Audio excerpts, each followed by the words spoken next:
All right, welcome to the Sports Guys special edition. This is our weekend recap coming out of championship weekend. We had two epic games we need to talk about. We're going to break them down in a lot of detail today. Really focus on those two games, and then we're going to do a little Super Bowl preview, take a look forward, and talk about the teams that are coming up in the game in 2 weeks. How you doing, Robbie?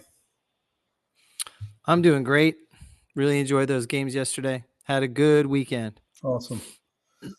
I enjoyed them, except that both of the teams I picked didn't win, so that was very disappointing for me and really for most of the country. I think everybody was hoping for somebody other than the Chiefs, unless you lived in Kansas City. And the Eagles are one of the most hated teams in the NFL. So I think most everybody, in terms of their sentimental favorites, would have loved to see a Bills-Commanders Super Bowl, but didn't come to pass. And so we have the Chiefs and the Eagles in 2 weeks, and we'll break down that game a little bit. But first, we're going to talk about the two games yesterday. So what were some of your takeaways from those two games? So a lot of the country's upset, and I'm seeing memes about the map of America, people rooting for for the Chiefs to win. There's this tiny little space, and then all of America pretty much, and then little space for Eagles fans, and then all of America rooting the third one is want both teams to lose. I'm kind of excited. I think this is going to be a good matchup. I think that the potent Eagles offense is going to be real hard for the Chiefs to handle, but I think it's going to be an incredible matchup. And then Mahomes going against that defense. I'll be honest. I think there's 4 teams that are the best teams in football. And I think we got 2 of the 4.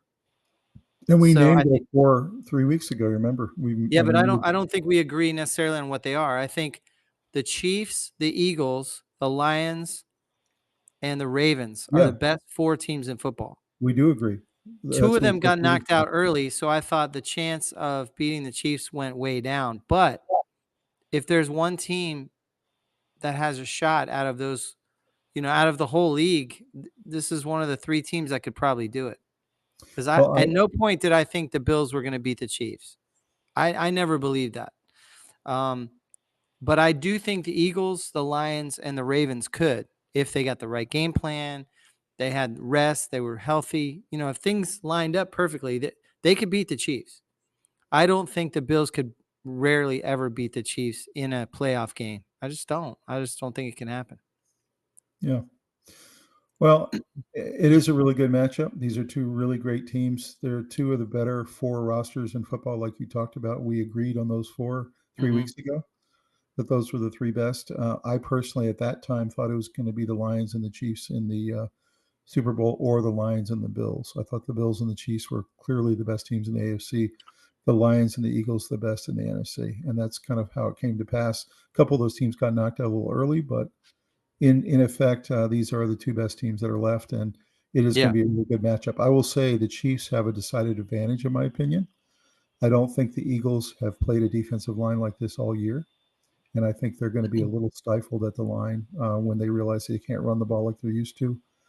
I think the pressure on Hurts is going to be tremendous, and we'll see if he makes mistakes or not. In the past, he has made mistakes, including in the Super Bowl against the Chiefs a couple years ago. The Eagles are a very good team, so they should keep it close. But again, I don't know why I bet on the Bills against the Chiefs this year. I said last year when I bet the Chiefs against the 49ers, I said I would never bet against Mahomes and Andy Reid again, but I did. And I'll never make that mistake. There was a lot of Josh Allen hype, and it was out of control. Yeah, I'll never make that mistake again. The Chiefs are the better team. They're better coached. They have the better quarterback. They have the best tight end in the game, and they have the best defense in the game. So give me the Chiefs. But who's got a better roster than the Eagles? Not many teams. Maybe the Lions. That's it. But you're talking Sirianni versus Andy Reid. You're talking Mahomes versus Jalen Hurts. Mahomes. You're talking Kelsey versus Goddard. I'll take Kelsey. So all the way down. Here's where I disagree with you. You can run on the Chiefs. You can. You can run on the Chiefs. They were stacking the line to stop the tush push, but that didn't mean that you couldn't run on them. I think it's much harder to throw on the Chiefs. So the strength of the Eagles is going to be difficult for the Chiefs to match up with. They can do it. They have the best defensive coordinator in football. But the strength of that defense is its secondary and Chris Jones. You know what Chris Jones and said pressuring yesterday? the pass rush. If I'm running the ball, I'm running right at Chris Jones every time. You know what Chris Jones said yesterday? He said, as long as we have Spags, we win in the playoffs. It's kind of true. And they have that belief. They have that Yeah. belief. That team. And because they were so well coached on those tush pushes, they knew exactly where Allen was going to try and go, right between left tackle and left guard. That's where he always likes to put pressure, and they would meet that with a lot of force, and they stood him up. And I do believe you can run on the Chiefs defense. I think they bend but don't break. They get tough in the red zone because they compress the field. And then you try and throw on them, and they have not only a lot of pressure on your quarterback, but then they have really good cover corners. So the only chance you have is to run the ball and throw to your tight end. Run the ball, throw the tight end, and also they can't make any mistakes or any turnovers. Yeah. Essentially, every game in the playoffs so far has come down to turnovers. Every single one. Right. And by the way, you know what I call a turnover? 4th and 1 or 4th down, and it turns over on downs. To me, I count that as a fumble. It's the same thing. That's what I was just about to say. Yeah. The Bills didn't have any actual turnovers, but they had turnovers because they kept trying for 4th and not getting it. So that was a turnover. Right. Yeah, so the games in the playoffs come down to turnovers, and I will put my money on Hurts making the big mistake, not Mahomes. I'm not sure. They're not going to put it in his hands, so it's going to be harder for him to make a mistake. There's going to be a lot of pressure, and they're going to run the ball. They're not going to be like the Ravens or the Bills and try and force their MVP quarterback to win the game for them.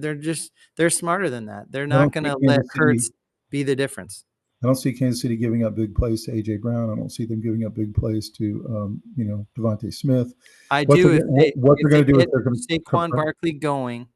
Then I could see big plays going to AJ They're going to compress the field, and they're going to make the Eagles do 16-play drives, and then they're going to bog down around the 20-yard line because they're the best red zone defense in the NFL. The Eagles want to do that's playing into the Eagles' strength, not the Chiefs. Yeah, it is, because you don't want the Chiefs on the field for long stretches of time on defense. What you want is to have obvious throwing downs when they have the most exotic blitzes in football. And they're going to get your quarterback. So they're going to force the Eagles into field goals, and the Chiefs are going to get touchdowns. The only hope for the Bills was to run the ball a lot, and they did that in the third quarter, and they did that a little bit at the end of the second quarter.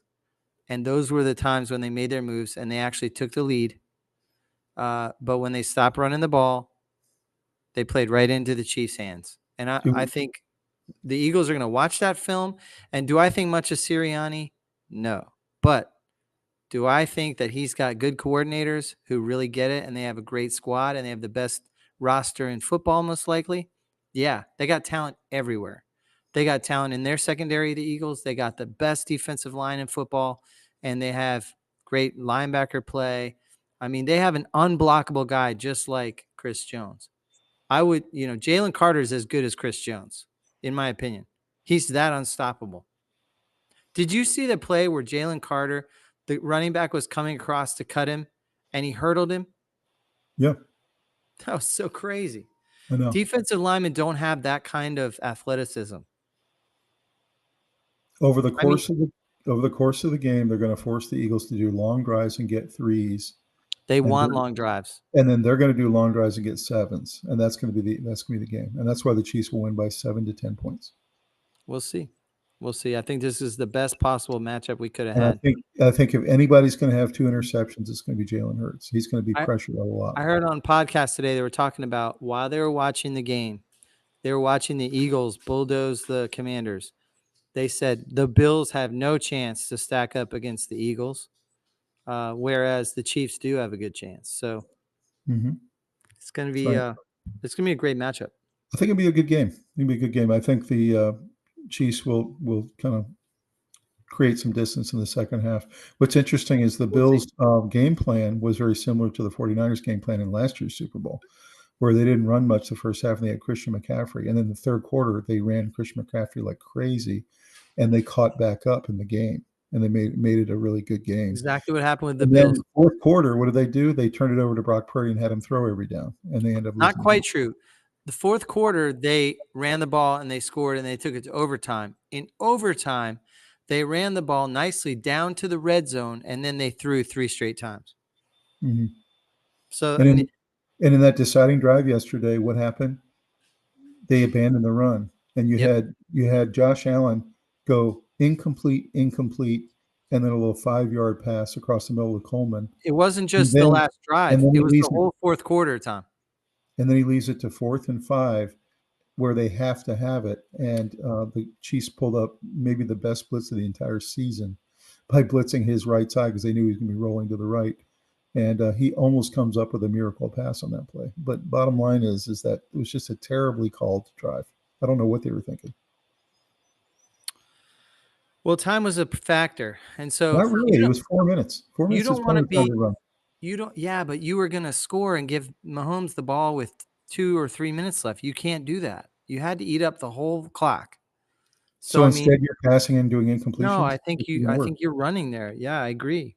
But they had to be careful with the time. But so anyway, I would have been running the ball the whole last drive there, and no maybe question. Passing it. Look what happened in the third quarter. They went from down to. Actually, they really ran nicely in the last drive of the first half, and they scored. And then they came out and scored again on a nice long drive with lots of runs in it. 9 straight runs with Cook.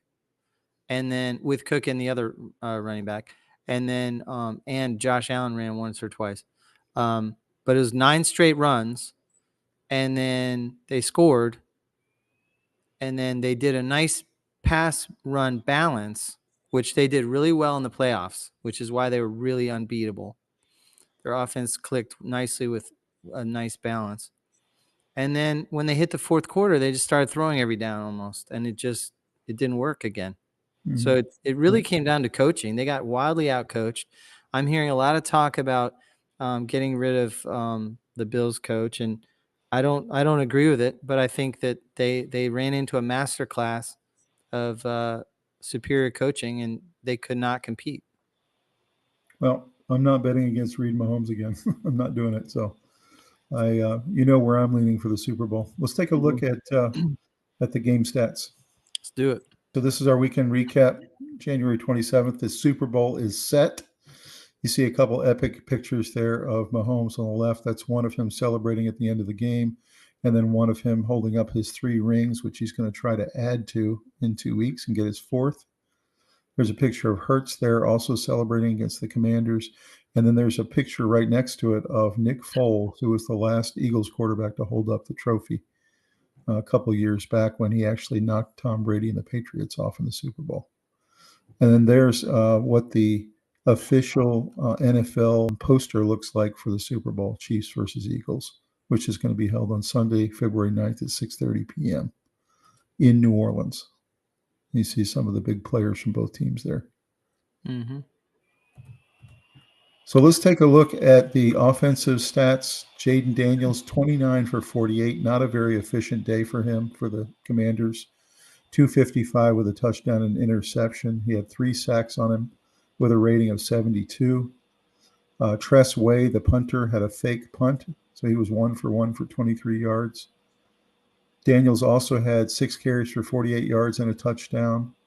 Brian Robinson with not very good day, 11 for 36. To me, the story of the Commanders the last couple of weeks and their struggling running game has been really a problem. Yes. And kind of put them behind the 8 ball and trying to win a game like this.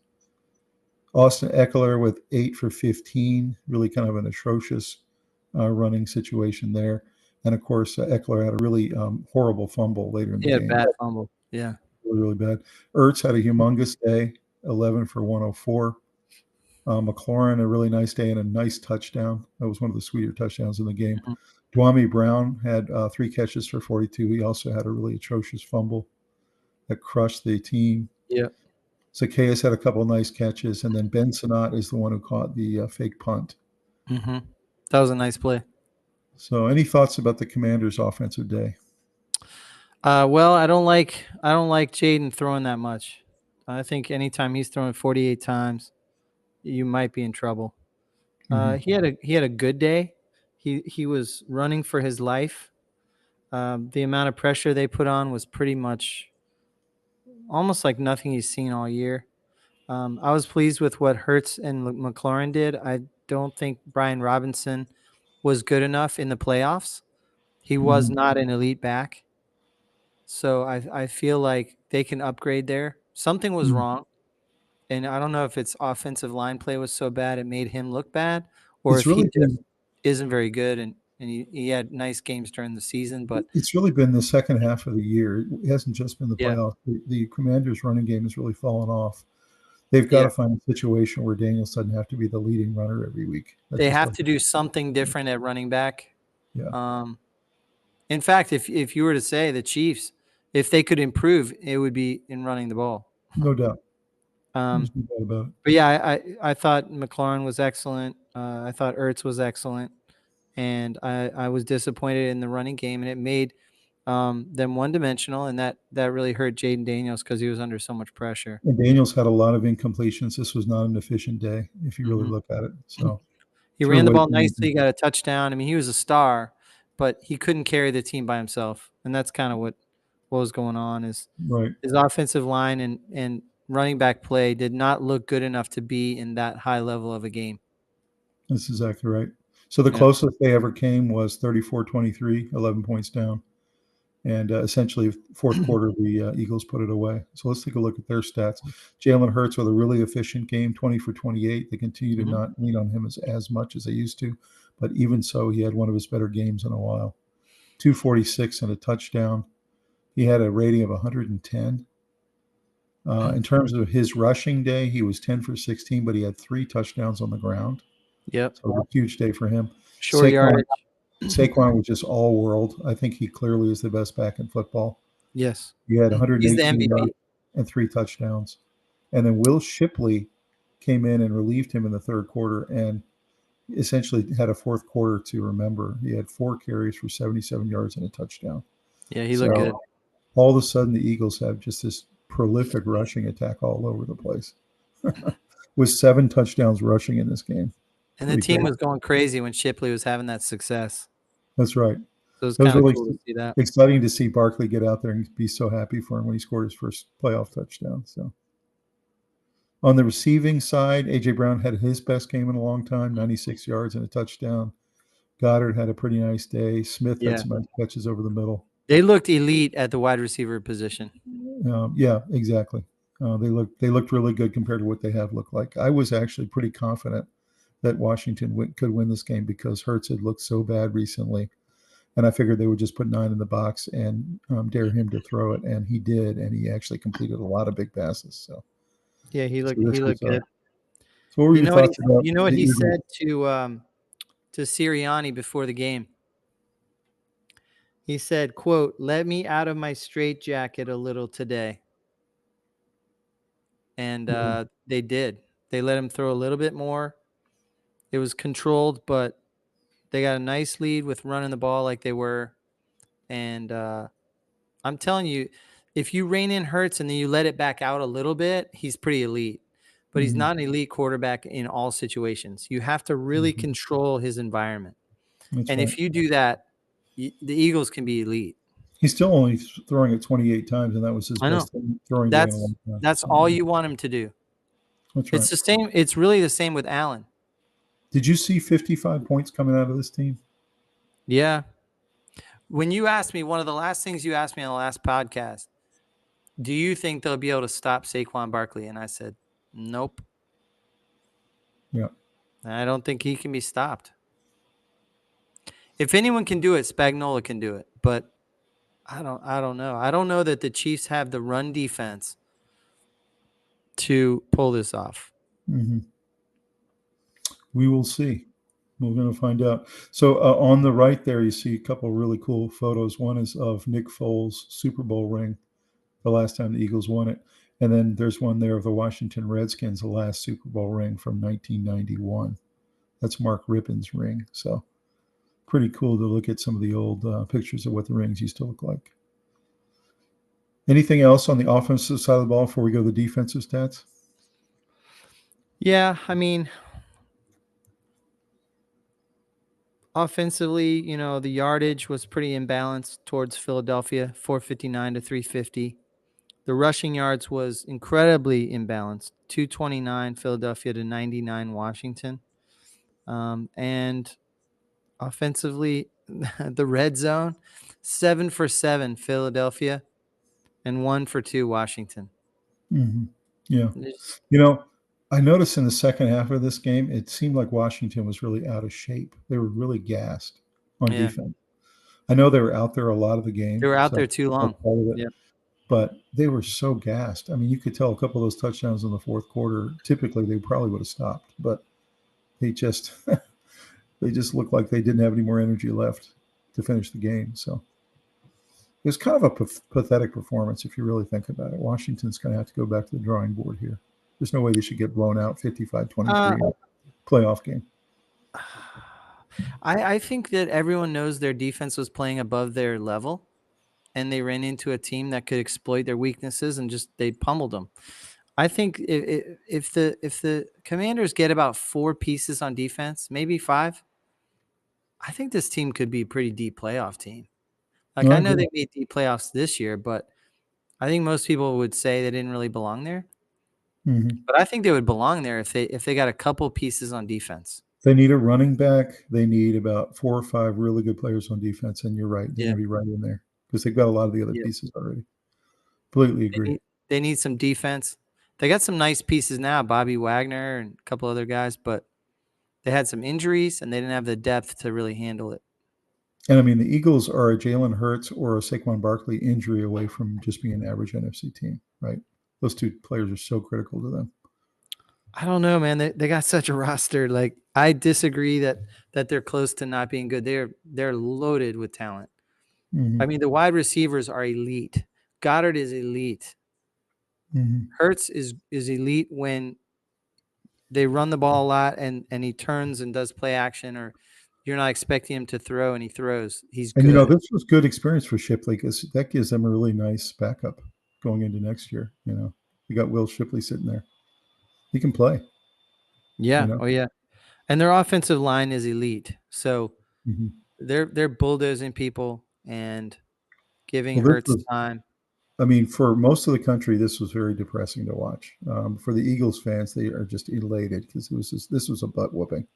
That's just what it was. Yeah, it was a domination. It was a butt whooping. Let's take a look at the defensive side of the ball. So on Washington side, no interceptions. On the Eagles side, they had Quinyon Mitchell come up with a pick. Incredible. In terms of fumbles, we had 3 really deadly fumbles for the Washington Commanders. Eckler, McNichols on the kickoff return, and Yeah. De'Ami Brown, and all of them were just brutal. They came at the worst time possible in this game. Interestingly enough, Philadelphia actually had 3 fumbles, but they didn't lose any of them, and that was Gainwell, Bond, and Blankenship all fumbled the ball, but they fell on them. So sometimes that's the bounce of the ball, right? Yeah. No, there's a luck element. Yeah, yeah, they got on top of them, and we didn't. So in terms of defense, you see Chin, Wagner at the top as always, Allen, Martin on Washington's side, and then on Philadelphia's side you had Bond, Burks, Blankenship, DeJean. DeJean had a huge game. He was all over the field. He He was was great. crazy, He was crazy. the one who held up the guy. I can't remember who did it, but when somebody came over and punched the ball out, Mm-hmm.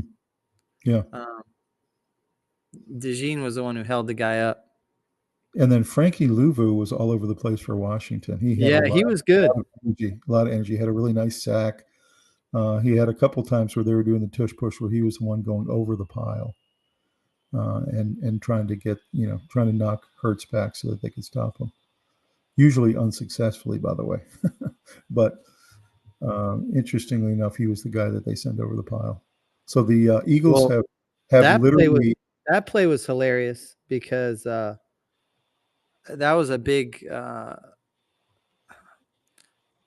was a big moment in the game where fans learned something pretty significant, that there's a rule that the refs can implement, and that is that they can award a touchdown if The defense is, let me get the wording right, palpably unfair act.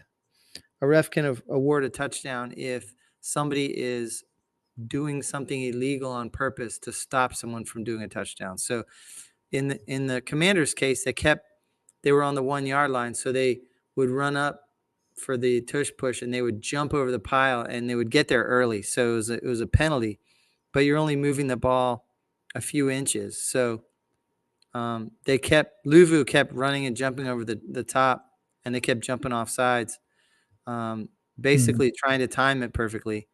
And Did you the ref see said, that? I'm giving the final warning, and if they do it again, I'm going to hit them with palpably unfair act. Do you know what this came from? No, I don't. I saw a play. It's from the 1950s where a guy had a breakaway and was running down the sidelines. And somebody came off the bench and tackled him and I ran think it back. was a coach or another player. No, Yeah, it was a player. He was in pads. Yeah, I did see that. It was like a linebacker or something. He ran out, tackled the guy, ran back to the sidelines, acting like nothing, like he never did it or whatever. And they awarded a touchdown. And that's the last time it happened. So they almost invoked that. And it's pretty interesting because I didn't know that existed. Did you see they have a lot of funny memes on the internet about Luvu jumping over the pile? Did you see some of those memes? Yeah, They're I really did. funny. I did. You know that one where the lady was a judge and she's sitting there, and then the guy that she was charging jumped over the bench and was trying to hit her. So they had that. They were calling that Frankie Luvu jumping over the bench. Yeah. So But that was funny that, the refs almost pulled that in. So yeah.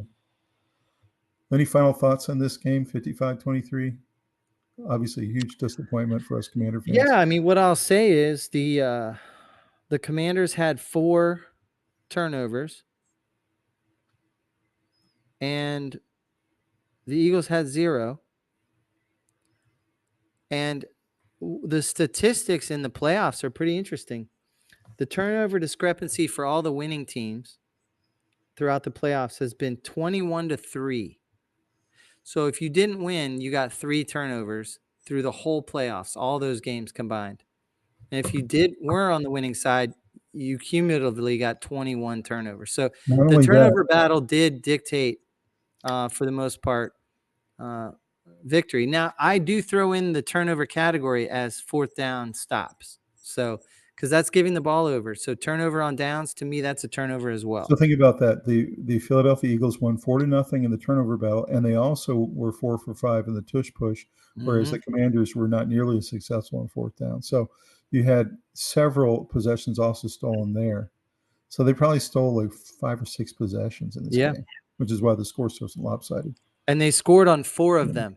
Scored touchdowns on 4 of them. Right. So they made the Commanders pay every time they got the ball. They turned the ball over. That's right. But yeah, the red zone says it all. 7 for 7 versus 1 for 2.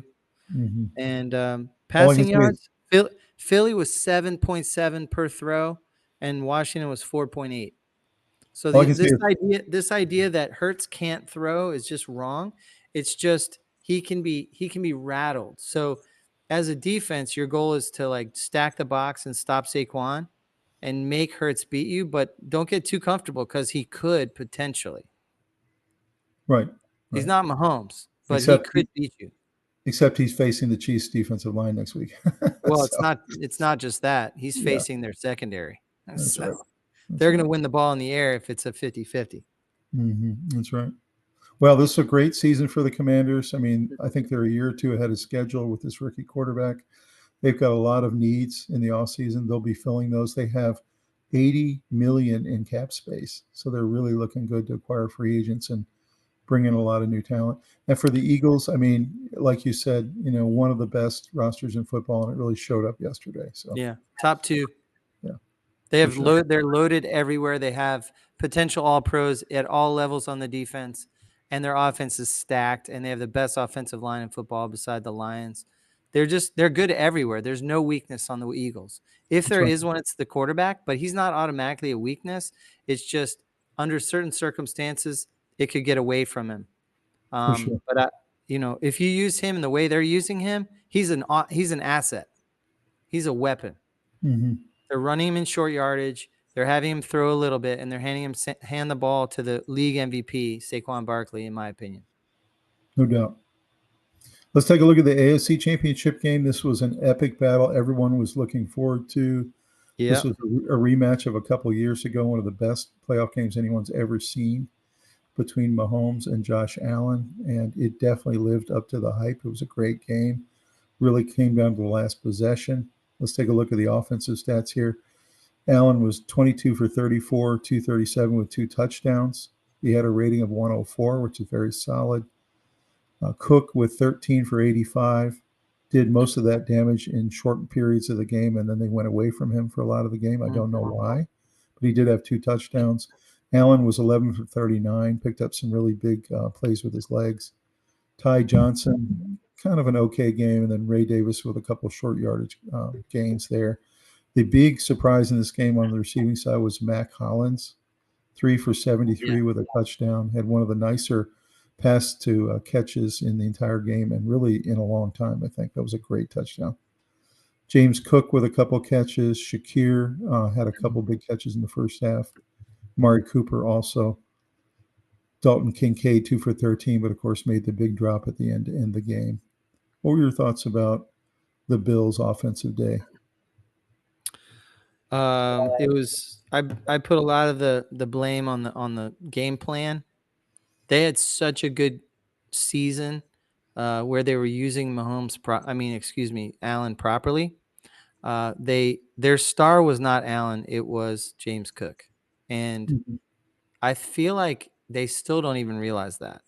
I feel like they don't understand when things go south. It's because they put the ball entirely in Allen's hands. And that's why they would always lose in the playoffs last year, year before.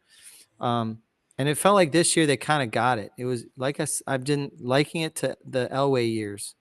He was always losing in the playoffs because he was always throwing the ball and constantly being the center of focus of attention for the offense.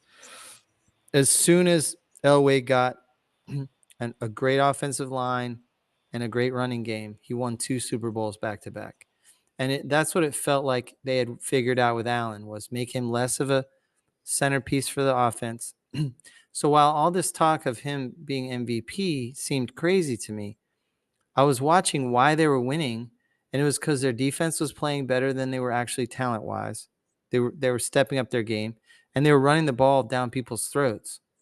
And Allen was throwing the ball half as many times as normal, probably 20 times a game instead of 40. And Allen was part of the running game too. And he was part of the running game as well. So they were pounding the ball down people's throats, and then they would not run when you expected it, and he'd throw to some of those new weapons he has. So yeah, the whole year I heard about him as MVP, and I was saying, you don't understand.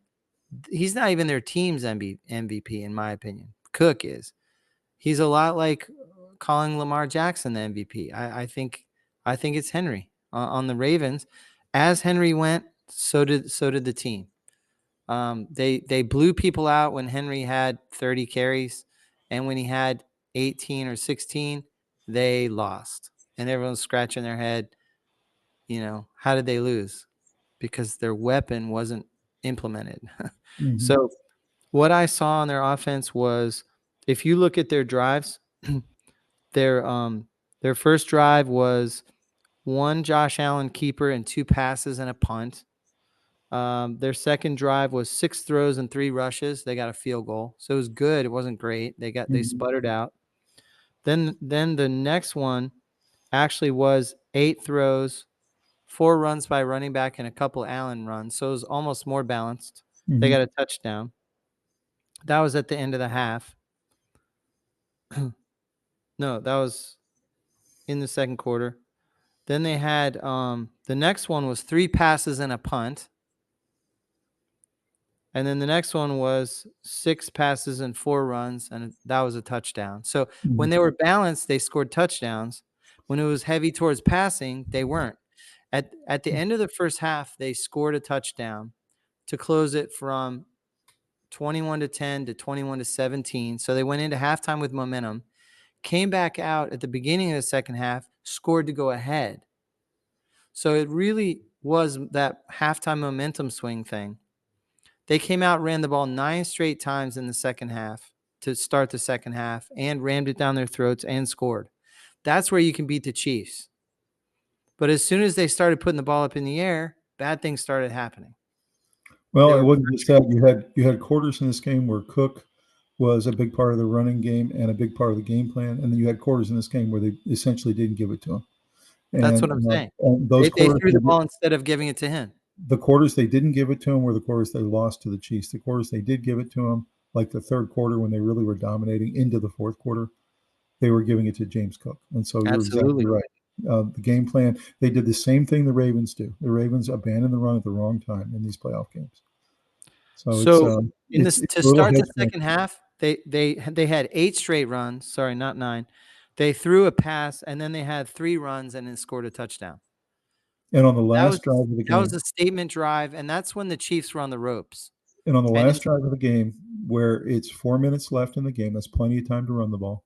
4 minutes left, they're down 32-29. All they have to do is drive 75 yards or less to get a field goal to tie it to go into overtime. What do? They pass the entire drive. Never give it to James Cook, acting like there was only a minute left in the game instead of 4 minutes. They had plenty of time to run the ball.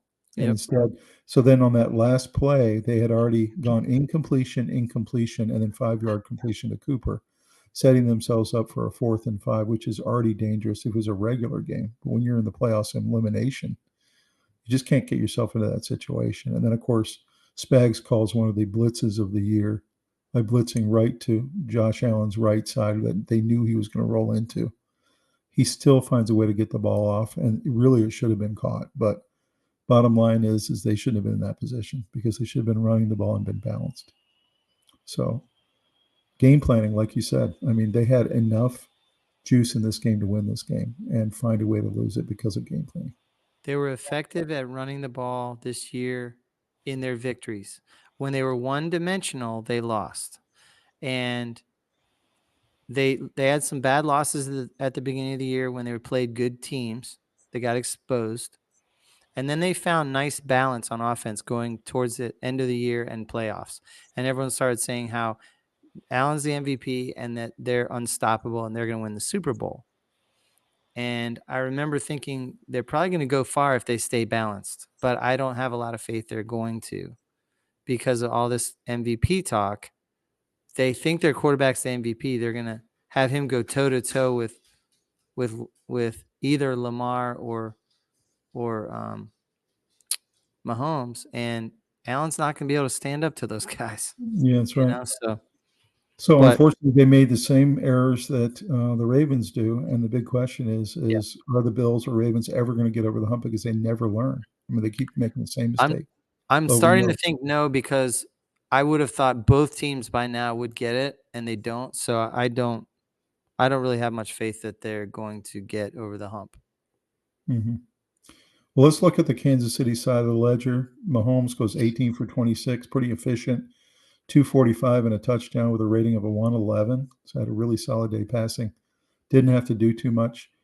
He also had on the ground 11 for 43 with 2 touchdowns. And one of his touchdowns was, I mean, it looked like a Lamar Jackson run. He was really aggressive on that play. Yeah. I was kind of surprised, actually, how he played. He was running with authority. He was. Really, like no fear kind of thing. Kareem Hunt was 17 for 64 and a touchdown. Xavier Worthy had a couple carries. They were jet sweeps. And then Pacheco, good to see him getting in there after his injury. In terms of receiving, Worthy had a really nice day. He had that big-time catch. That was one of the biggest 3 plays of the game, where he came down with the ball, almost tied with a defender right near the goal line. That was a great catch. Comes down with a TD in this game as well. Smith-Schuster had a couple of huge plays, 2 catches for 60. Hollywood Brown made some contributions. Kelsey with just 2 catches for 19, basically a really quiet day. And then one of the biggest plays of the day was P. Ryan when he catches a little screen pass to the left that nobody thought they would throw to him. He was the last guy in the world they thought he would throw to. So this is the kind of thing that Andy Reid does. He saves these kind of plays for the time when you're least expecting it, when you're trying to close the game out with a minute left. And he uses everybody. He doesn't just go to his stars. It He was doesn't just just such a go to brilliant call. his best players. He'll go to everybody. And this is what Cowherd was saying that you were kind of criticizing, but what he was saying is that the Bills are just so traditional, along with a lot of other teams. You kind of know what's coming, whether it's pass or run. Whereas the Chiefs, you really just don't know what's coming. They're very creative. They have No, lots of I inside disagree track. with Cowherd. I think they were trying to throw too much. I think if they had stayed with Cook and been more conservative, so to speak, it would have been effective But because even Chiefs their couldn't pass stop plays, Cook, but they could stop everybody else. but even their pass plays, like what's coming. Whereas with the Chiefs, you just don't know what's coming. They have so much motion, so much inside trapping, little screen plays. You don't know who it's going to. Shovel passes. It's just very creative. I mean, Well, I think the way that you. if you have the Chiefs secondary and Chiefs defense, you could stop the Chiefs offense. Mhm, But you don't. You have the Bills defense, and that's not going to stop the Chiefs offense. So, right. I think the Chiefs defense could stop the Chiefs offense. So overall thoughts about the Kansas City offensive day? Yeah, so what I'd say is a very impressive day for Smith Schuster. Those two catches were incredible. They were huge shots in the arm for their team, and they didn't run the ball well enough. But I will say that Mahomes running the ball was very effective. He was able to really get 43 yards rushing isn't that impressive of a stat nowadays for quarterbacks, but they were really important yards, and he got 2 touchdowns running. He gave his team a lot of juice when he ran in and slammed into that safety, and it was an awesome performance by Mahomes. He was Mhm. great. He was. Um, and they just had a balanced attack. They used everybody, and you got to see the benefits of home field advantage. I think. I mean, the um, the Chiefs were 8-0 at home. They're 15-2 to 8-0 at home. They're really tough to beat at home. And so if you go on the road into Arrowhead, it's going to be tough. And didn't it And feel like the honestly, coaching? you know what the Bills were? Their record away was What? 5-4.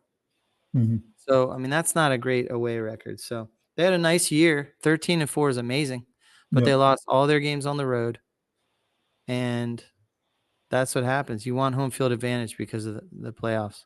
no doubt. And that's what happened to the Ravens too. They lost those couple early games and got themselves out of the number 1 seed. Yeah. So I would say so, this I game was incredibly close. There were 4 lead changes and then a tie towards the end of the game. And then Kansas City went and got a field goal and held on. So there was no domination. It was Chiefs dominating in the first half. Bills score at the end of the first half, score at the beginning of the second half. Now you got yourself a game. They're up slightly. Chiefs go down, score. Bills go down, score. And Chiefs were hitting their 2-point conversions. Bills weren't. And so you had this back and forth, this tie, and then the Chiefs got their field goal, and then the Bills decided we need to throw every down and got in trouble against Spags, and that's pretty didn't much the breakdown of the game. didn't this feel like a coaching mismatch to you? I mean, it really did to me on both Yeah. sides of the ball. It was a coaching mismatch. I'm not sure who's an offensive equal to Spags on defense. Mhm.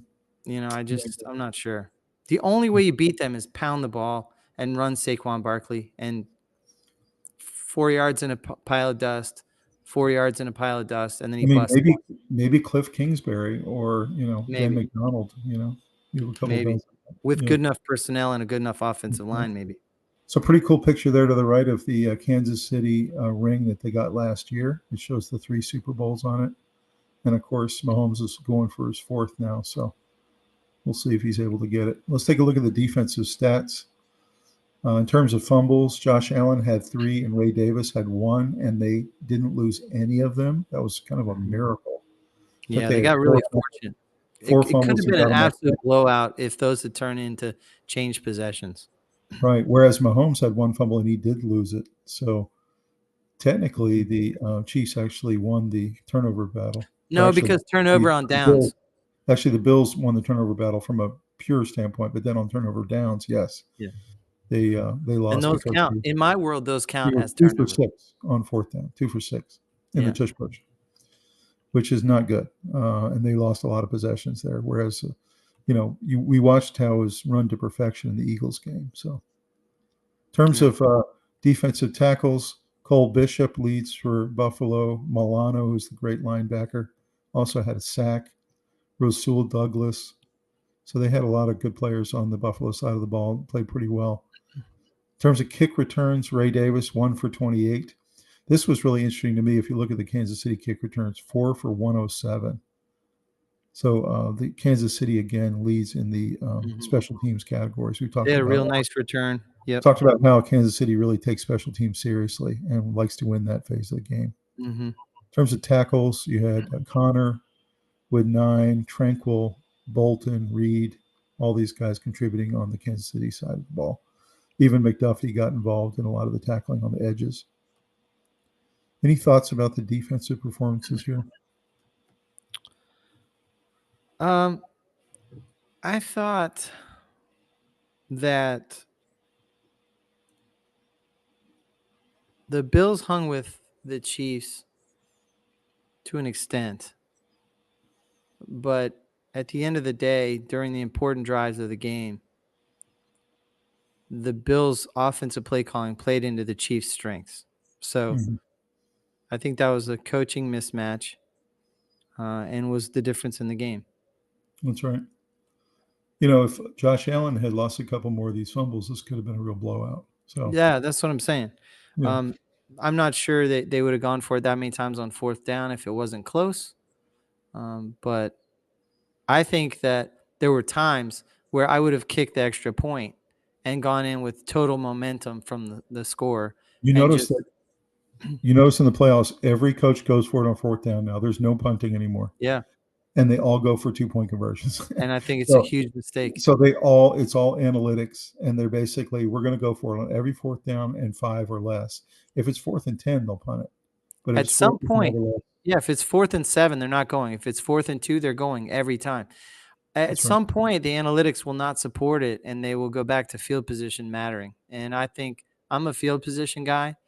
I'm only going for it on 4th if I'm on the other team's side of the field, like beyond the 40.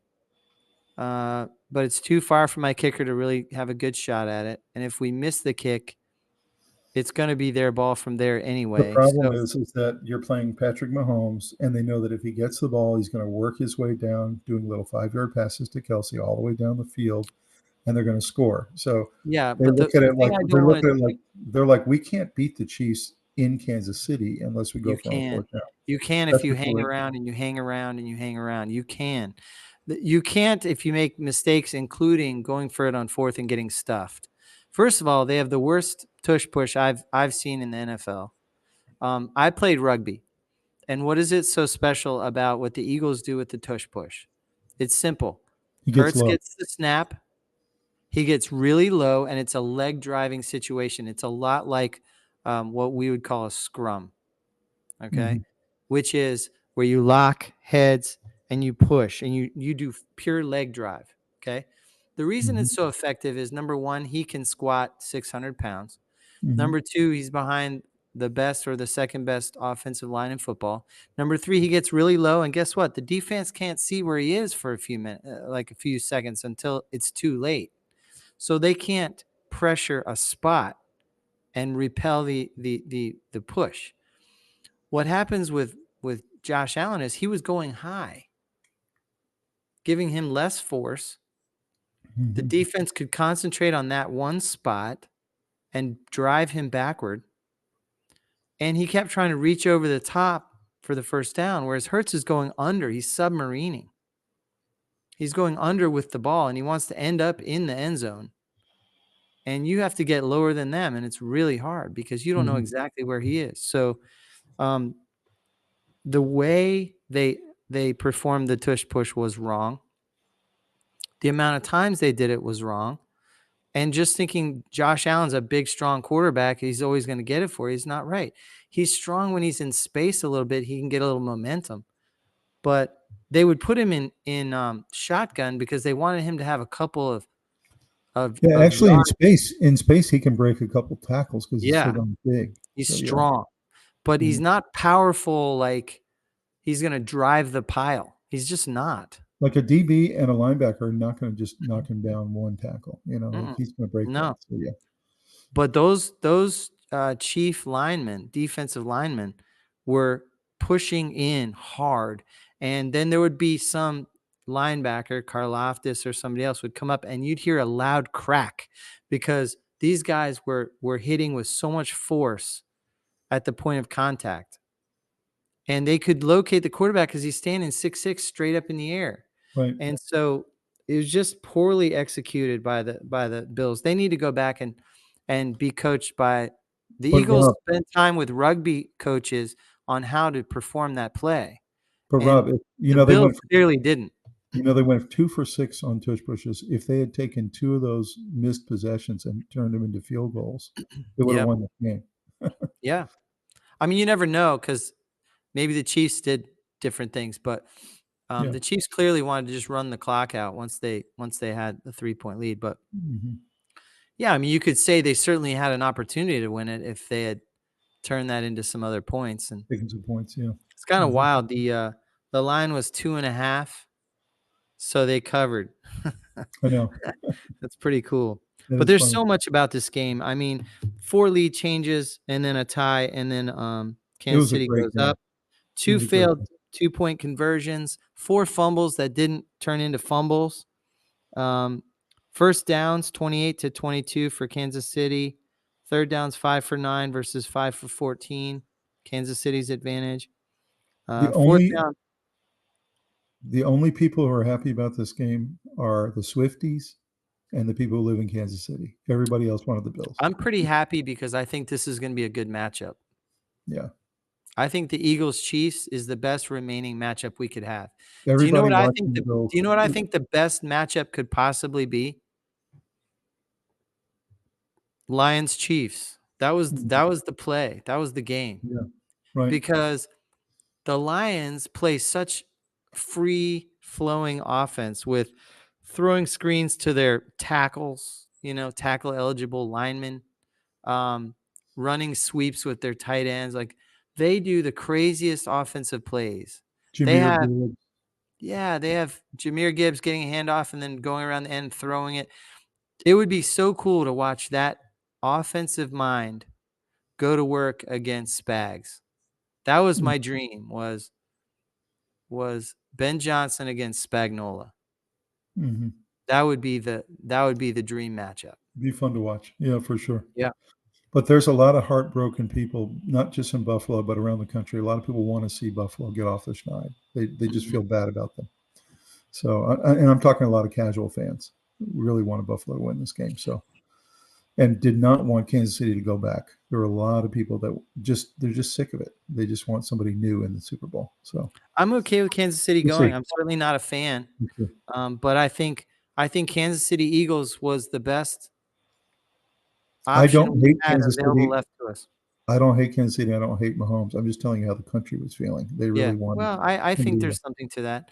I Yeah. think that's also meme world where, people are kind of just in that complain mode and Yeah. what about the refs and all this other stuff. But So let's I talk think about this KC dynasty. So you see here the last 7 AFC championship games, Kansas City's in all 7 of them. Whereas on the NFC side, it's always different teams, a lot of 49er games, but mainly different teams going in. So any thoughts about this dynasty that they're in the middle of? And I mean, Patrick Mahomes is 28 years old. I know. I mean, Yeah, like, how he's do you that good. He's that good. I'll tell you what, I heard a stat today. They were breaking down stats. Everybody thinks of the great quarterbacks as able to go win you the game, right? In the playoffs. The great Mhm. quarterbacks go win you the game. Well, statistically, the best quarterbacks win the game on the last drive 40% of the time. The Mhm. best quarterbacks out of that group of which I think it was Drew Brees was 50%. So he was the highest. And do you know what Mahomes has been in the playoffs on last drives? 7 for 7. Mm-hmm. It's unprecedented. Never happened. Probably never going to happen again. It's unbelievable. What we're looking at is unbelievable, and I don't think we realize it. So you realize that he has won 5 out of these 7, right? He's won 5 out of 7. So now where he's sitting with rings wise is he's sitting with 3 with Earl Morrall and Troy Aikman. All 3 of those guys have 3. Montana, Bradshaw both have 4, and then Brady was 7. Okay, and if Mahomes wins this year, he'll be tied with Montana and Bradshaw. Mm-hmm. So what do you think about this remarkable career we're watching? Like, I know there's a lot of haters, but I certainly don't hate him. I totally admire the guy. I'm not the biggest fan at all, but I've come to admire what he's doing. When he's doing 7 for 7 on last play drives in the playoffs, and other comparable quarterbacks of equal or similar stature are 50% is considered amazing, then he's setting a new standard. He's setting a new bar that future quarterbacks are going to have to clear, and they're going to easily clear the Marinos, the Breezes, the Elways, the Montanas, the So Steve Young. So do you know what his only losses out of these 7 have been? 2021 to Joe Burrow, and 2018 to Tom Brady. So he's 5-2. He's lost to Brady and Burrow. Those are the only 2 that could beat him. Yeah.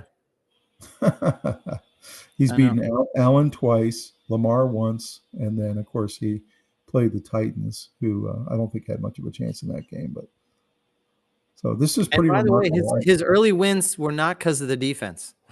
The defense wasn't very good. Right. The Chiefs' defense was mediocre. I just hope people are appreciating what this guy's doing, what this KC dynasty is doing, because I agree. I mean, you don't have to be the biggest fan; you just have to appreciate it as a football fan. Yeah, what I'll say to everyone out there listening: stop with the hate toward Mahomes. Let's take a different look at this. He's an all right guy. He's whatever. Like, I don't care about some of the Kansas City stuff. I certainly am not a Swiftie. But the level of excellence we're watching, sometimes we get too much recency bias, and we always think we're watching the greatest of whatever. This is the best 3-point shooters of all time. This is the best this is the best that. Sometimes you really are in an era where you're watching the best that's ever lived, and it's very possible that we're watching the best quarterback that ever lived. It's very possible. It's very possible. By the way, the last time he played Jalen Hurts and the Eagles was in 2022. Hurts beat the 49ers that year, and they beat Joe Burrow, went on, and the Chiefs won that game 34-31. It was a really good Super Bowl. So we shall see. This will be the rematch 2 years later. I will tell you, if any team can beat them, it would be the Eagles and the Lions. Mm-hmm. Because of their rosters are so ridiculous. There's no weak points to attack. Don't you feel like this was the year for Buffalo if they were going to do it? It just felt like I never bought into Buffalo. Their defense was never good enough, and their offense played nice and balanced, but you knew at some point they were going to say, Josh Allen has to win this for us, and they were going to lose. I knew it. And it felt like last year when the Lions lost to the 49ers narrowly, it felt like that was their window too. So I don't know. We'll see. See if any of those teams can get it done. Let's look at our memes. We've got a lot of good ones this week. First one is, this is what you were talking about, the map. Kansas City, there you go. Eagles, and then everyone else wants a meteor strike on the stadium. And I don't think that's right. I think everyone should. I mean, it's hard to root for a team that wins every year. Like, you're going to have a lot of haters. And I think the Eagles are so polarizing that they create a lot of enemies. And the way they throw snowballs at Santa, and it's not a real friend. City of brotherly love is not exactly a reality. Not very full of love. No, but so you don't think most people want a meteor strike? Is that what you're saying? But if you can get past your personal feelings towards the teams and look at it from an analysis standpoint, it's a pretty good matchup. An almost unstoppable offense versus that defense with Spagnuolo calling plays and Andy Reid on offense against Yeah. an upstart, incredible Should be a Philly good matchup. defense. Should be a good matchup for sure. Yeah. So next one is Chiefs Eagles 2, because this is the rematch, the one you didn't want. Mm. Next one is Eagles going from the most hated on team in the NFL to the only team left that can save the country from a Chiefs three-peat. Mhm. Pretty funny. This one was kind of sad to watch. Josh Allen was so crushed during post-game that he could barely talk. He literally was just mumbling the whole time. I Yeah. really think, whether you think it was their window, I think he really thought this was their window. So They need he more defense. was kind of in shock that they They didn't get need it more done. defense. Their offensive line played great. The other one that was really hard to watch was this kind of tearful interview with Dalton Kincaid after the crushing drop of the last ball there that could have put them in position. It's To really me, it hard was to kind watch. of a Hail Mary. Like, I mean, it was right in his hands, though. yeah, but he had to I don't lay know. out for it. It was hard. It was Mhm. underthrown, and it was tough. Don't you feel bad for these two guys, though? I feel bad for Yeah, them. I mean, a little bit. Not more. I feel much worse for Mark Andrews, who dropped a ball that was wide open and would have tied the game, and they scored on their last 6 drives. The Ravens should have been there. Like, you know, Mhm. I feel bad. The reason the Ravens aren't there is because of Mark Andrews. Yeah. There's no way you can say that about either of these two guys. Allen played well. It's just the Mhm. game plan was not to their strength and allowed the Chiefs to do what they do. And I Right. think Kincaid almost caught a prayer Hail Mary that I'm not even sure what would have happened had he caught it. Well, it would have had 40 seconds left. They would have been at the 20-yard line. So they're Yeah, in they pretty good might have hit position, it. They might have hit a field goal and send it to overtime that I think Chiefs still would have won. So possibly. Christian McCaffrey's opinion on the game. I hope both teams lose, he says. Kind of funny. I want to see a high flying team offense with mixed in huge defensive plays. I just want to see a lot of action. I have a feeling that he doesn't like either team because the Eagles always stand in their way on the NFC side, and the Chiefs, of course, burst their bubble last year. So What I don't want is a bunch of 3-and-outs, punts, and commercial, punt, commercial, punt, commercial. I want to right. see high flying offenses and big takeaways by defense and punching balls out and Mhm. just exciting stuff. I want both sides of the ball to be represented. So this next one is me reacting to seeing the same script every year. Mm-hmm. Pretty funny. Always the Chiefs. So this one is the refs trying to figure out which team they can throw a flag on during the Chiefs Eagles Super Bowl. There's a narrative out there that the Eagles get all the calls too. So now the refs are going to be confused on who to favor, who they Mm-hmm. can throw a flag on. This one was kind of sad for us. The Washington turnovers Mm-hmm. from Petbridge Farm. This one's hilarious. Every NFL fan right now not liking either Not me, team. man. Not me. I'm happy about it. They're like, oh, geez, is this a Super Bowl I have to watch? I'd be happier if Washington was in it, but this is Isn't a that a pretty funny? good matchup, so I'm Isn't that a good. funny picture of the dog too? This is a Yeah, funny picture. he's just done. Yeah, this one's funny. Super Bowl 59. Oh Del gosh, Fuhrer and Kim Jong Un. jeez. Funny. This one's Andy Reid giving his star players a pep talk before the game. Mm-hmm. His star players. Do you think that narrative is as strong on the Philly side? Apparently, most in the NFC really feel like Philly gets all the calls, but I don't know. You think I that? don't know. Colin Cowherd said it best. He said, "I hate watching the games with fans of a team because as soon as they lose, they start bellyaching about how bad the reffing was." Mm-hmm. And there's something to that. I'm not saying that there's not legitimate times to complain, but it is kind of exhausting Mm-hmm. when there was clear calls that were tough calls and fast. You needed to make a bang bang decision, but But you have to understand the average fan is a normal human, and they like to see different teams in there. They just I do. know. They And want you parity, don't and have to we're like not it, getting but it right now. right.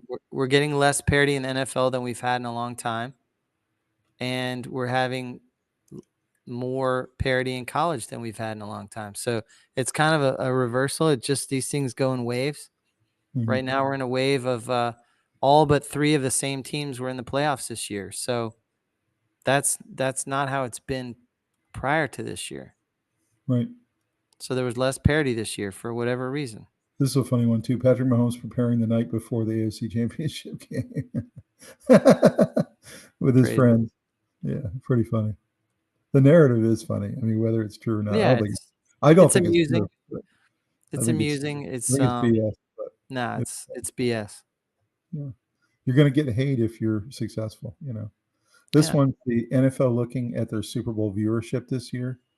How strange there's nobody here. Mhm. So what are your thoughts? You think it'll be highly ranked, or are people gonna tune out because they're tired of the matchup? I don't know. I think it'll be good. There's not much sports on right now that's not NBA. Well, hockey. Mhm. I don't know. I think NBA viewership down is good for pro football. Mhm. I'm really interested to see what this number is compared to last year. It'll be really interesting to see if they pull a big number. This is Mahomes is now 4-0 versus Josh Allen in the playoffs, which is pretty incredible if you think about it. You would have thought he would have gotten at least one of them. No, But they don't play to win that one. Their style of play is not going to beat the Chiefs. mhm. They can beat the Chiefs. They just have to change their style of play. They beat him earlier this year. Oh Yeah. yeah, Chiefs that's right. didn't look great a lot of this early part of this year though. This was interesting. Zach Ertz said, "I wish I was 22 playing with him." He's talking about Daniels. Had my whole career in front of me playing with him. So I bet he really does feel that way. He's 37. He's already Mm. said he wants to come back next year. And he's looking at this kid that's a special once in a lifetime type quarterback. And wishes he was a lot earlier in his career, not so long in the tooth. Yeah. Very This well one, could be the best rookie quarterback of all time. I He's in think that so. discussion. So this is what he said after the game. I don't want to have a feeling like this again. So do you think that he and his roster learn from this? Do they take something from this loss? Can they grow from it?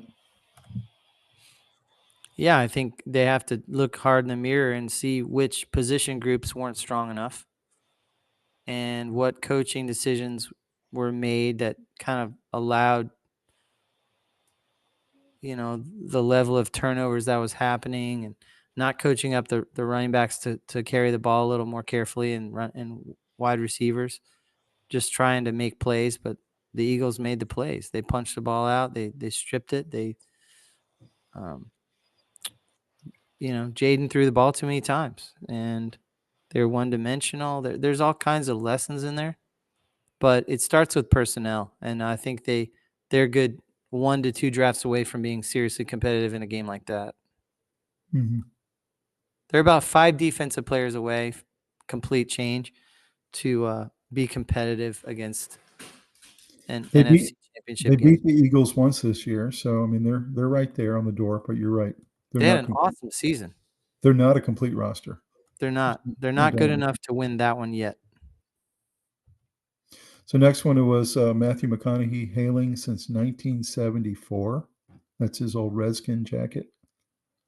So maybe one of the oldest and most recognizable Redskin fans, Mr. McConaughey. This one is talk about the rest and we'll talk about the rings. Thought that was a pretty cute kind of rebuttal from the Kansas City fans. I'm down with that. The reffing is what it is. It's not as imbalanced as the people who just lost are going to say, and the narrative doesn't square with the basic reality that Mahomes and Reed are winning. Does it irritate people when Mahomes does that fake running along the sidelines thing and then it's back in bounds and does all? Yeah, it's irritating, but that's not a reason to think like they get all the calls. Um, I know there's some stats on Chiefs don't get called for holding and everything, but at the end of the day, man. They get coached up really You well, know and they those do 7 situational football. winning drives you talked about in the playoffs that he has? On those 7 Yeah, winning drives? They didn't get one penalty called for them in any of those 7 drives. So it's just, right. I don't know. It's a little overblown, all the ref Yeah, calls. Yeah. I think that you are hearing that loudly from the Bills fans who are upset, and I understand that. When I feel that level of upset, I'll blame the refs too, and I'll be mad. I understand that completely. But I think analysis of an unbiased mind is going to say they had a better game plan overall, Mhm. and better use of their weapons of what they had. True. The Chiefs used their weapons better than what the Bills did. Very true. So the last one here, these 2 coaches are wasting 2 top QBs' careers. Josh Allen and Lamar Jackson will never get a Super Bowl with these 2 limited head coaches. It is the little focus on the details and situational awareness that separates Andy Reid from these 2 underachievers. What's your thought on that? I think it's a little harsh. I think I don't know exactly how the Bills were doing the play calling, but I, I mean, you realize that Andy Reid and Mahomes are always going to be in these guys' way. You realize that, right? So there's some truth to this. unless there's an injury, and then we'll see. But I feel like both these guys have the same problem and haven't corrected it yet, but that doesn't mean you get rid of them. But are they limited? I mean, in other words, do they have a ceiling that isn't the Super Kind Bowl? of. Not really. They're only limited by their inability to figure it out. And are they wasting these generational talents that they have? Kind of. Did John Elway waste his talents? Yeah, for most of his career, yes. Uh, it took his whole career to build to where he understood the importance of having a balanced offense and running the ball effectively. So do you think Allen or Lamar will ever get there?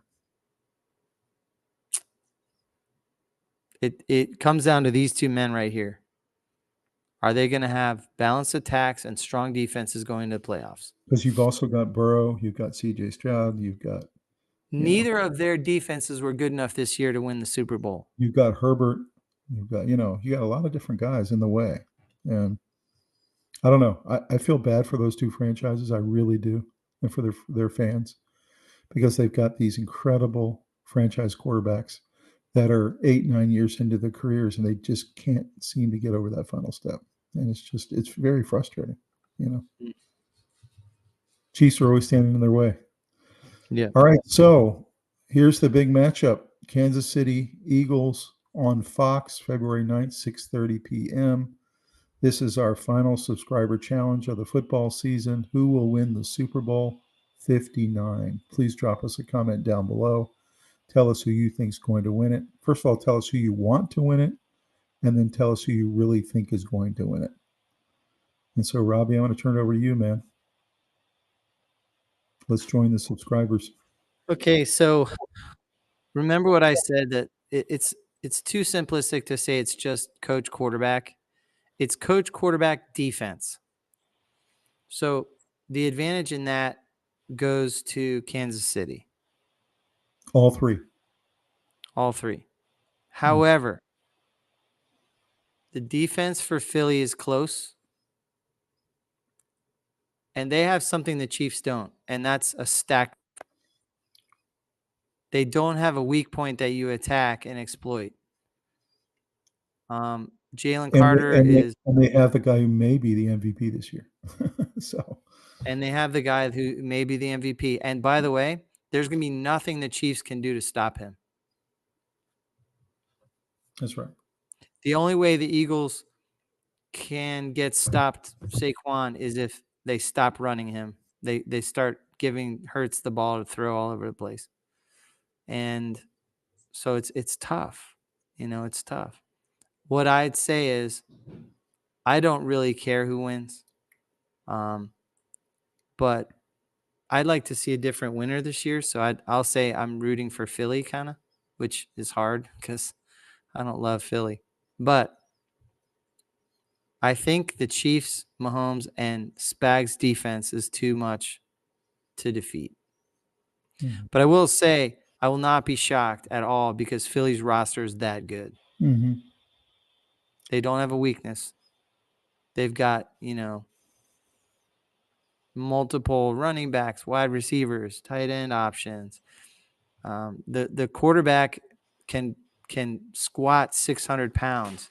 He's going to get you first downs anytime it's 3rd and 1, 4th and 1. They're just going to keep moving the ball down on you and wearing your defense out. So I will say this is a horrific choice. I really don't want either one of them to win. Yeah, me too. But I believe Kansas City will win because of the 3 reasons you talked about. And I think that Philadelphia will make 1 or 2 more mistakes.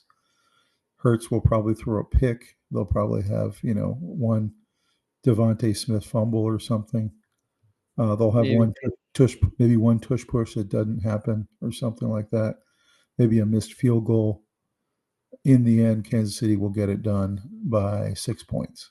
I think the Eagles are going to put on a clinic on how to do the tush push. I think it'll be 31-25, Kansas City. So there you go. So we look forward to you guys telling us what you think down below. Who's going to win? Maybe give us the score, and we'll talk about it next week. Robbie, I'll hand it over to you for the news and mailbag segment. By the way, I put one of the breaking news items here, which is Cowboys are hiring offensive coordinator Brian Schottenheimer as the new head coach. He was on their assistant staff, and a lot of people feel like this was really a desperate move because they had essentially missed out on all the big candidates this year already. The Raiders also hired Pete Carroll for their opening. And then it looks like with those 2 openings filled now, it looks like Dion is staying with Colorado. So very interesting there. Mm-hmm. It feels like the Schottenheimer is sort of a desperate pick, but what I'm hearing is that it was a requested by Dak Prescott. He wanted him. Okay. And I think if you're going to invest as much as they have in Dak, you got to make him happy. Mm-hmm. And you got to bring everything you can to make him successful so you don't look like an idiot. Mm-hmm. They're paying him a huge percentage of the cap for the whole team. So he has to be successful. So you give him whatever he needs, or else as a GM, you look like an absolute moron. And you notice, I noticed they only gave him a 3-year deal, which is really unusual for a first-time coach. They usually give him 6 or 7 years. So that tells me that this really is kind of like a trial balloon, just to see how he does for the first year or 2. Right. It's a prove-it contract. So it's a Dak Prescott contract, basically. Mm-hmm. Yep, so to be perfectly honest with you, I've actually covered several of my news topics. The discrepancy in the turnovers, the palpably unfair act, the let me out of my straitjacket a little bit today, what he said to Sirianni. The only thing else I'd say is, did you see some of the celebrations for the Eagles fans? No, I didn't. They were insane. They were climbing stoplights and they were falling down. There was Eagles fans going out and shooting guns into the air. Wow. Not safe. I mean, in heavy downtown, like crowds, Yeah, they said that there was quite a bit of damage in downtown Philadelphia, which is really they went crazy. They did. Which I would think they would have reserved that for the Super Bowl. I know. They were acting like they won the Super Bowl, so we'll see. Yeah. But anyway, let's do the mailbag. Okay. So I have a bunch, several feedbacks. Nice picture, by the way. I like my picture. You like that one? Yeah, I like that too. I'm wearing my Panthers sweatshirt as a little foreshadowing for the future. Hopefully we're headed in the right direction there. So let's go Panthers. Mailbag. First one, mid-season updates like this are exactly what I look forward to at James. And he had another one. This episode felt like a masterclass in basketball analysis, also at James. So those two will kind of put together. Hey, thanks, James. Thanks for the comments. That's great. Multiple comments on the same episode. I love it. Yeah. He obviously was feeling that episode, and it was from our NBA and college basketball halfway point. And actually, we got several comments on how there's not a lot of content out there like that. That's right. It And I actually is gotta true. agree. I It's like true. to scour the podcast and see what the thoughts are out there, just to rattle my ideas against it. And there wasn't much out there. We Most of the people saw are. we saw about a 33% increase in our normal hits Yeah, on that episode, and we weren't really sure why at first, but I think it's because it is kind of unique. It was unique yeah. content. So, We really appreciate everybody. thank you, guys. We got more subscribers out of it. We definitely Mhm. got more views. We really appreciate everyone hanging with us and kind of. By the way, we hit our 6,000 subscriber mark, so thank you guys so much. We keep hitting our Yeah, milestones. that was So, exciting. We're working our way towards 10. We want to hit 10. mhm. But we really appreciate everybody joining us and coming along with us on this journey, and going week to week, game to game, sport to sport, and seeing kind of where we take this next. So come with us, stay with us.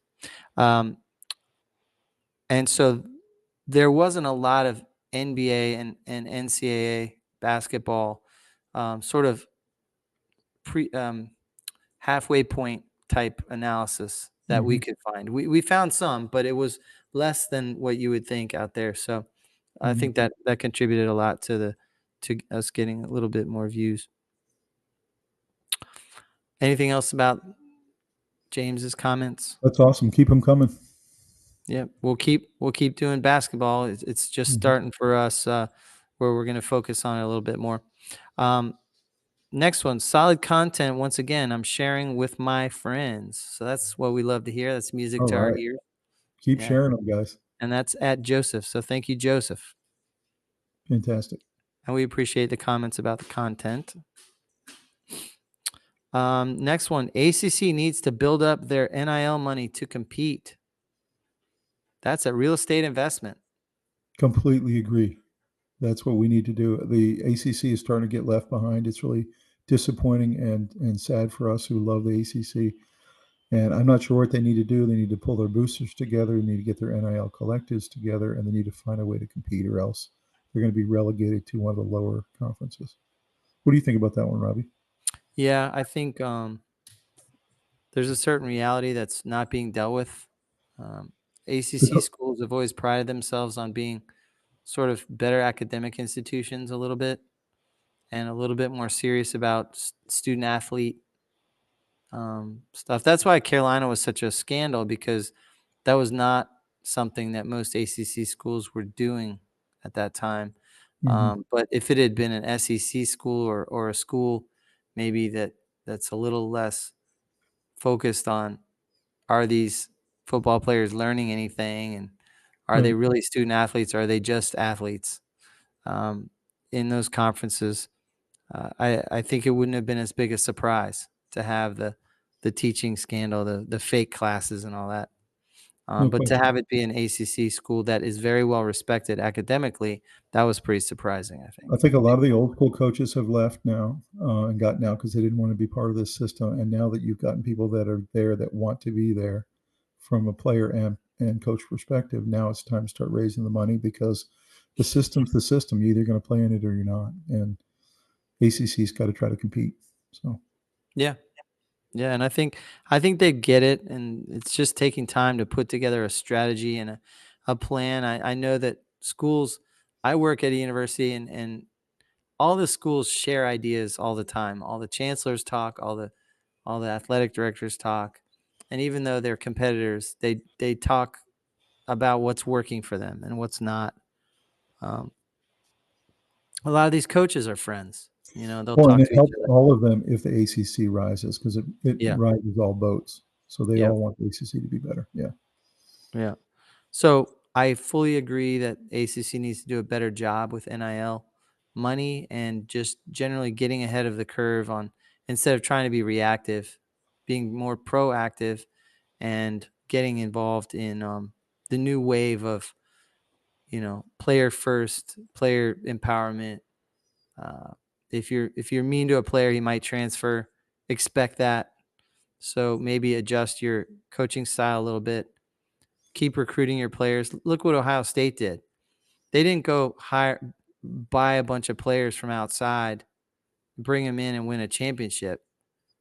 They had a couple of transfers, but for the most part, it was a squad they kept together with lots of money. So That's right. they That's paid right. guys to stay. I'm Mhm. okay with that. I mean, they developed them. They're theirs, So No doubt. they came up with a lot of money. They pay their players to stay, maybe even come back instead of trying to work their way onto an NFL team. Stick together, maybe some of those guys are now first round picks, second round Mhm. picks, Mhm. and they're set in football for life. So um, anyway, NIL is a very interesting topic. We've dealt with it in podcasts before. I think we're only scratching the surface on it as a topic. Yep, we I will hope. be having some big discussions on it in 2025 for sure Mhm. as we continue to wrestle with it. Yep, we're gonna be wrestling with the ideas related to NIL, how each teams and conferences are handling it. What are the new trends? There's always gonna be a new trend. There's always a new way, and so it's gonna be cool to watch that too. And hopefully, the ACC can be a little less reactive and a lot more proactive and thinking forward and jumping into spaces that are not filled by other teams already. All right, last one. Looking forward to seeing how these predictions pan out. Very That's good. at Nicole. Nicole said that. So what was that from? That was from our NFL preview show. Well, When we Nicole, thank you for that comment, and I'm glad you were looking forward to it. Unfortunately, both of my predictions came wrong on these games because I wanted the Commanders and the Bills and picked both of them. So unfortunately, I was incorrect. But thanks for the comment. Yeah, I have to humbly admit that I was wrong in general about I thought it was going to be Lions Ravens, and they both got bounced for various reasons. But I do feel like the two other teams that should be there are there. So I think we're headed for a really great Super Bowl. Um, Most of the time, Super Bowls don't really live up to the hype, and last year it did. It was an overtime game that was huge. So Mhm. that was an overtime game, which means it was close, and it came down to just a couple of plays there at the end. So that was an exciting It is. matchup. And And quick plug, I want to tell you guys next week we're going to have our Super Bowl preview show, and it's our 1 year anniversary as a podcast. So definitely look out for that very special episode. We're really looking forward to that one. We did one year ago about the 49ers Chiefs game, and this time it'll be about this Super Bowl. So look out for that episode next week. it's been quite a year. It is. It really is. Looking forward to it. I Same. do think it's going to be a good game. I agree with you there. It's going to be It's gonna be solid. a really good matchup. We get to break down all the aspects and angles and keys to the game. So that'll be a lot of fun. Can the Chiefs stop Saquon Barkley from running the ball? We shall see. I don't think so. Can the Eagles stop Mahomes? I don't think so. I don't know. It's gonna be tough, man. It's gonna be wild.